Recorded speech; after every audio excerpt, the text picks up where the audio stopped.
देशात आणीबाणी जाहीर झाली, त्याला आज 50 वर्ष पूर्ण होत आहेत आणि याच आणीबाणीच्या आठवणी जाणून आपण घेतोय. आपल्यासोबत आहेत मनसे नेते प्रकाश महाजन. आज 50 वर्ष पूर्ण होत आहेत. 50 वर्ष पाठीमागे वळून पाहताना काय आठवणी आहेत? एवढा प्रदीर्घ काळ गेला हे लक्षात सुद्धा आलेलं नाही. 50 वर्षापूर्वी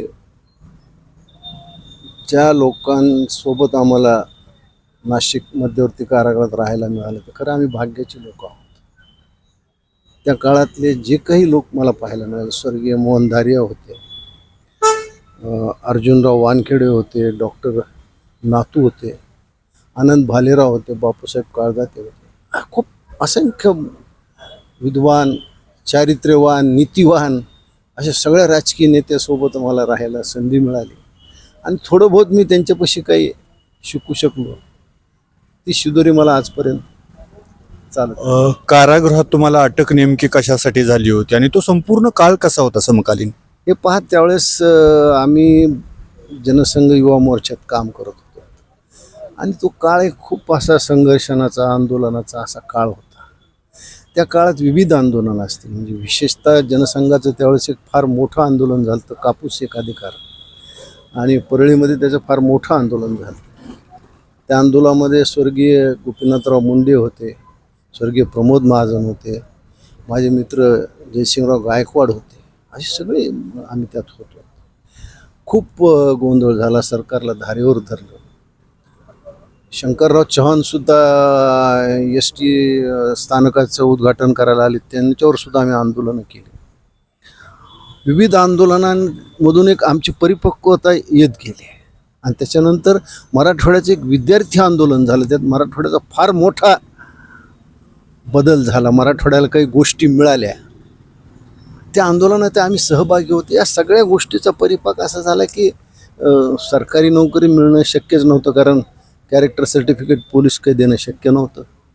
आणि आणीबाणी ज्यावेळेस जाहीर झाली, मला आठवतं की भारतीय जनसंघाची प्रदेश कार्यकारिणी परळीत झाली होती, नुकतीच संपली होती. 25 तारखेला आणीबाणी जाहीर झाली आणि स्वर्गीय रामभाऊ माळगे यांनी आंबेजोगाईत पहिली सभा घेतली आणीबाणीची विरुद्ध. तोपर्यंत पोलिसांना आणीबाणी काय आहेत पोलिसांनाच माहीत नव्हतं आणि त्या रात्री मग सगळी धरपकड झाली.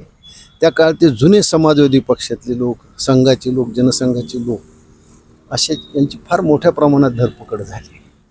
आणि काही दिवस इकडं तिकडं भटकून आल्यावर मला लक्षात आलं की आता फार दिवस आपण बाहेर भटकू शकत नाहीत आणि अंबाजोगाईत एक छोटा मोठा काहीतरी व्यवसाय करावा, कारण ज्येष्ठ बंधू अटक झालेले होते, म्हणून मी छोटं हॉटेल सुरू करावं.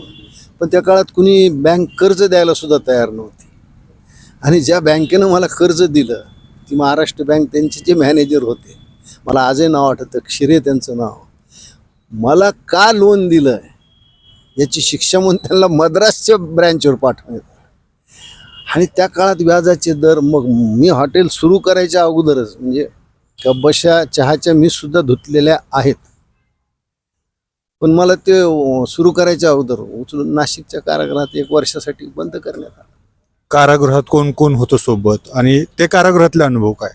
मला ना कारागृहात ज्या लोकांच्या सहवासात आम्ही राहिलो, मग त्यात जुने समाजवादी होते, जनसंघवाले होते, विशेषतः त्या काळात तरुण तुर्क समजले जाणारे माननीय मोहन धारियाजी होते, आनंद भालेराव सारखे फार मोठे संपादक होते, बापूसाहेब काळदाते होते, जनसंघाचे डॉक्टर नातू होते, अर्जुनराव वानखेडे होते, संघाचे अगदी आदरणीय नाव असलेले स्वर्गीय बाबाराव भिडे यांचा सुद्धा आम्हाला सहवास लाभला.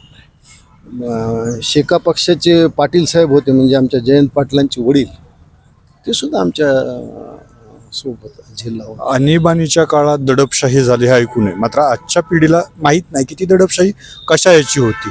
काय समाजामध्ये काय प्रतिबिंब दिसत होतं? समाजात त्यावेळेस खूप दहशतीचं वातावरण होतं, म्हणजे रात्री बेरात्री उचलून नेणं, काही न करता पोलीस कस्टडीमध्ये नोंद न करता ठेवणे, हे सगळे प्रकार झाले. तसं म्हणलं की कर्ज देणाऱ्या मॅनेजरची बदली, एवढी दहशत होती आणि या दहशतीच्या विरुद्ध आम्ही उभा राहिलो. मी तुम्हाला जे म्हणलं की त्या लोकांपासून जे मी शिकलो, जे छोटंसं स्फुल्लिंग त्यांनी माझ्या हृदयात पेटलं, ते आजही कायम आहे. आजही 3 वर्षापूर्वी ज्यावेळेस ज्या भ्रष्टाचारी लोकांच्या विरुद्ध आम्ही आंदोलनं केली, त्या लोकांना घेऊन त्यावेळेसच्या जनसंघानं आजच्या भारतीय जनता पक्षाने सरकार स्थापन केलं. मला वाटतं महाराष्ट्रातला मी एकमेव माणूस असा आहे की ज्यांनी आणीबाणीच्या काळात कारागृहात अटक असताना मिळणारा सन्मान निधी नाकारला. मी एकमेव माणूस. खरं म्हणजे त्या राशीत आता दुप्पट वाढ करण्यात आली, पण तेच पुल्लिंग आम्हाला त्या लोकांकडून आदर्श मिळाले. आणि आज लोक क्षणिक स्वार्थासाठी राजकारणासाठी शरण जातात. हे पण आम्हाला पटत नाही. मला लोकांनी वेड्यात काढले की तू का सोडतोस. पण मला ज्या लोकांविरुद्ध आपण लढा दिला तेच लोक जर सरकारमध्ये असतील तो काय अर्थ या गोष्टीला. भाजपला आणीबाणीतल्या संघर्षाची विसर पडला. याचा अर्थच असा आहे, भाजपला जरी विसर पडला असला तर जे संस्कार आमच्यावर होते त्या काळात, मी आजच्या भाजपला दोष देत नाही, नवीन पिढी आहे. मी म्हणलं नाही की दुर्दैवी घटना झाली आहे की एका गँगस्टर बरोबर नृत्य करण्यालाच भाजपमध्ये प्रवेश दिला. पण भाजपच्या नव्या पिढीला माहीत नाही की त्या गँगस्टरच्या आकानी आपल्याच भारतीय जनता पक्षाचे 2 आमदार गोळ्या घालून मारले. एक रामदास नाईक जे माझ्यावर जेलला होते आणीबाणीच्या काळात. हो, आणि एक प्रेमकुमार शर्मा. या रामदास नाईकनं अंतुलेचा सिमेंट भ्रष्टाचार बाहेर काढला. आज लोक सत्तेसाठी स्वार्थासाठी काय करतात हेच कळत नाही. कोणाच्या प्रवेशाबद्दल तुम्ही बोलताय? नाही, परवा एक प्रवेश झाला ना, ते नाशिकचे कोण बडगुजर आहेत, म्हणजे त्यांचं ज्यांच्यावर खुद्द आत्ताच्या माननीय मुख्यमंत्र्यांनी प्रश्न उपस्थित केले. आत्ताचे कॅबिनेट दर्जाचे मिनिस्टर श्री नितेश राणे यांनी तर सभागृहात फोटो बिटो सगळे दाखवले. आज ते सगळे त्यांच्या स्वागताला होते. कुठं गेलाय भाजप, कुठं गेलाय तो संघाचा विचार. पण आम्ही फार सुदैवित म्हणलं ना की आम्हाला ज्या लोकांची सोबत त्या काळात मिळाली, आम्ही त्यातलं काही फार घेऊ शकलो नाही, आमच्या उंजळीत काही फार मावलं नाही, पण जे मावलं त्याच्यावर आजही टिकून आहोत. आज अघोषित आणीबाणी आहे असं म्हटलं जातं. ती आणीबाणी आजच्या अघोषित आणीबाणी. मला तसं काय वाटत नाही. हे अपप्रचार आहे. काय अघोषित आणीबाणी. लोक पंतप्रधानापासून मुख्यमंत्र्यापर्यंत कुणाला काही बोलतात, सोशल मीडियावर बोलतात. ज्या कसली आणीबाणी, ती आणीबाणी ह्यांनी पाहिलीच नाही. ती आणीबाणी त्यांनी पाहिलीच नाही. जी आणीबाणी आम्ही पाहिली. अहो, प्रत्यक्ष आई पोलीस स्टेशनच्या बाहेर उभा आहे, मुलाला भेटू देत नव्हते मध्ये. लोक सुरुवातीला नाशिक मध्यवर्ती कारागृहात आपल्या नातेवाईकाला भेटायला जायचे, त्याला माहीत सुद्धा नसायचं कोण नातेवाईक आलेत. ती त्यांनी पाहिलीच नाही. अघोषित काय म्हणते त्यांनी पाहिलीच नाही. आणीबाणी हे खूप स्वातंत्र्य आहे. आज कुणी उठून कुठल्या चौकात उभा राहून देशाच्या पंतप्रधानाला सल्ला देऊ शकतो, बोलू शकतो. मुख्यमंत्र्यावर काय बोलू शकतो. कसली आणीबाणी. हे खोटं. हा अपप्रचार आहे. हा अपप्रचार आहे, दुसरं काही नाही. माध्यमांचं स्वातंत्र्य असन, वैयक्तिक स्वातंत्र्य, अनेक स्वातंत्र्यावर गदा आली होती. काय परिणाम व्हायचे त्याचे?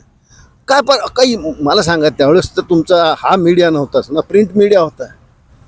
तर प्रिंट मीडियाला प्रत्येक वर्तमानपत्राच्या कार्यालयात एक सरकारी अधिकारी बसलेला असायचा आणि त्याला दाखवल्याशिवाय तर तुम्हाला छापता येत नव्हतं.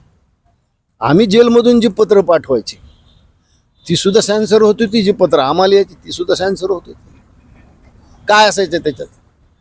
कौटुंबिक अडचणीच असायच्या ना. आता ठीक आहे, त्यावेळेस आमच्यावर काही प्रापंचिक जबाबदारी नव्हती, ह्या गोष्टी वेगळ्या आहे.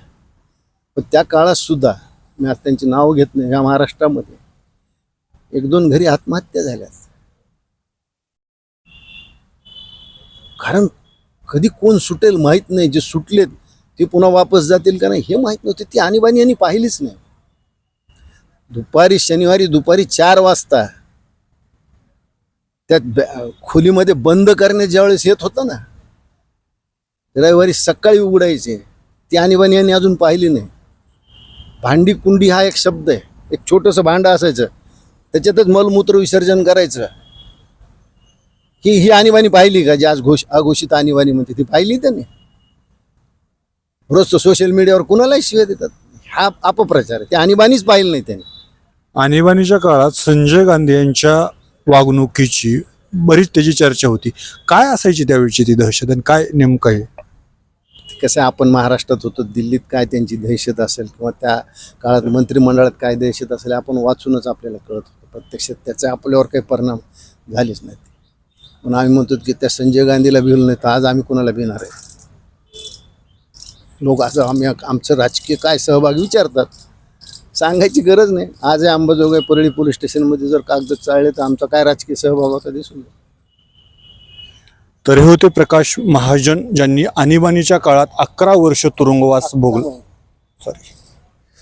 तर हे होते प्रकाश महाजन, ज्यांनी आणीबाणीच्या काळात 11 महिने तुरुंगवास भोगला. आणीबाणीच्या काळात आपली जडणबडण झाल्याचं सांगत असतानाच त्यांनी आताची जी अघोषित आणीबाणीची टीका होतीये, त्यांना आणीबाणी माहीत नाही अशी टीका केली. अप्पासाहेब शेळके, एबीपी माझा, धाराशिव. एबीपी माझा, उघडा डोळे बघा नीट.